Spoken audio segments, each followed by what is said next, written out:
दोस्तों, अगर आपको रोल्स रॉयस कार खरीदनी है तो आपको मानने होंगे ये 10 कड़े नियम। Rule number 10। दोस्तों, क्या आपको पता है इस कार की एक बार का सर्विस मेंटेनेंस का खर्चा लगभग $5,140 आता है, यानी लगभग 4 लाख रुपए। और यही नहीं, इसके मात्र ऑयल चेंजिंग का खर्चा ही $650 आता है, जो कि तकरीबन 52,000 रुपए है। और अगर आप इस कार की सर्विस किसी दूसरी कंपनी द्वारा कराते हैं तो आपको जुर्माना भी भरना पड़ सकता है। Rule number 9। Rolls Royce company car खरीदने वाले व्यक्ति का पूरा बैकग्राउंड चेक करती है कि आप कहाँ रहते हो, क्या करते हो, किस क्षेत्र में रहते हो आदि सवालों पर कंपनी बाकायदा रिसर्च करती है। इसलिए आपको इस कार को खरीदने के लिए मात्र पैसों की जरूरत नहीं है, बल्कि आपका आपके आसपास अच्छी पहचान भी होना बहुत जरूरी है। Rule number 8। रोल्स रॉयस की कार ऐसे ही महंगी नहीं है। यह कार 24 अलग अलग रंगों में मौजूद है और अगर आप चाहें तो अपनी मर्जी से कार को कलर करा सकते हो। यहाँ तक कि आपने जिस रंग की गाड़ी खरीदी है उस रंग को आप रजिस्टर भी करा सकते हो,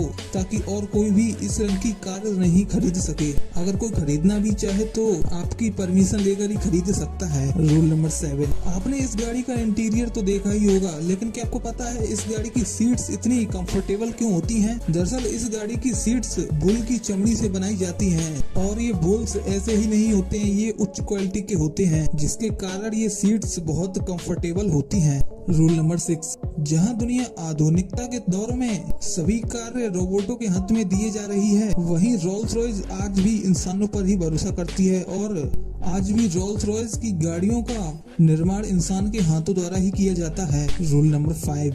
आपको जानकर हैरानी होगी, लेकिन इस कार के दरवाजे 300 पाउंड के साउंड प्रूफ होते हैं, जो बाहर के शोर को अंदर नहीं आने देते हैं। ये दरवाजे हैंडल्स के जरिए नहीं बल्कि ऑटोमेटिक होते हैं, जो बटन से खुलते हैं। Rule number 4। Rolls Royce car की खासियत यही है कि आप इसे अपने आप से कस्टमाइज्ड करा सकते हो। जो डिजाइन कस्टमर चाहता है उस डिजाइन में इसे बदला जा सकता है।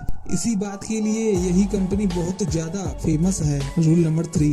रोल्स रॉयस कार के टायर भी बहुत खास होते हैं। इन टायरों में एक खास तरह का फोम भरा होता है ताकि सड़क पर चलते समय ये टायर आवाज ना करें। इन टायर्स को ऐसे डिजाइन किया जाता है कि ये 9 डेसिबल तक ही आवाज करते हैं, जो कार को और साउंड प्रूफ बनाती है। Rule number 2। Rolls Royce car को खरीदने के लिए मात्र पैसों की ही जरूरत नहीं होती है, बल्कि इसको बाकायदा चलाने के लिए अच्छी से ड्राइविंग भी आनी चाहिए, क्योंकि इसमें बहुत से फंक्शन अलग होते हैं जो नॉर्मल कार्स में नहीं होते हैं। Rule number 1। रोल्स रॉयस की बात कर रहे हैं और इसके स्पिरिट ऑफ एक्टसी की बात ना करें, ये तो हो ही नहीं सकता। वैसे तो इस लोगों को शानदार स्पीड, कंपनी की अनुपस्थिति और ऊर्जा के प्रतीक के रूप में माना जाता है, लेकिन पर कहा जाता है कि रोल्स रॉयस के मालिक लॉर्ड मॉन्टेगू ने इस लग्जरी कार के लोगों के लिए जिस प्रतिमा को चुना है वह उनकी सेक्रेटरी और प्रेमिका एलेनोर वेलास्को की है। लोगों को बनाने का काम चार्ल्स साइक्स को दिया गया, जिसने हवा में लहराती हुई एक युवती की प्रतिमा बनाई, जिसे स्पिरिट ऑफ एक्टसी का नाम दिया गया।